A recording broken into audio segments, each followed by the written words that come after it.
मुल्क के मुख्तलिफ हिस्सों में मूसलाधार बारिशों का सिलसिला जारी है। मुसलसल बरसात से नशेबी इलाके ज़ेरे आब आ गए हैं। बारिशों के दौरान छतें, दीवारें गिरी हैं और करंट लगने के वाक़यात भी पेश आए हैं।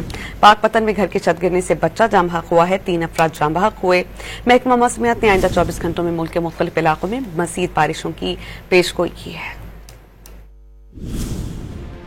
मंगल को वफाकी दारुल हुकूमत इस्लामाबाद और रावलपिंडी में हल्की बारिश से मौसम खुशगवार हो गया। लाहौर, ननकाना साहब, विहाड़ी और दीगर इलाकों में भी बरसात हुई। साहिवाल और पाकपतन में भी बादल टूट कर बरसे। बारिश से गर्मी की शिद्दत कम हुई, लेकिन मुख्तलिफ इलाकों में सड़कें और गलियां ज़ेरे आब आने से इलाका मकीन मुश्किलात का शिकार रहे। पाकपतन में बारिश के बाइस खस्ता हाल मकान की छत गिर गई। हादसे में 4 साला बच्चा जाँ बहक, 1 बच्ची समेत 2 अफराद जख्मी हो गए। महकमा मौसमियात और NDMA के मुताबिक 15 से 17 जुलाई के दरमियान मुख्तलिफ इलाकों में मजीद बरसात का इम्कान है। मूसलाधार बारिशों के बाइस चित्राल, डेरा गाजी खान, सवात, शांगला, पंजाब और बलूचिस्तान के बालाई इलाकों में नदी नालों में तोगयानी का खदशा है। पहाड़ी इलाकों में लैंड स्लाइडिंग की वार्निंग भी जारी कर दी गई। आवाम से अपील की गई है कि बरसात के दौरान एहतियात करें और बिजली की तनसीबात से दूर रहें।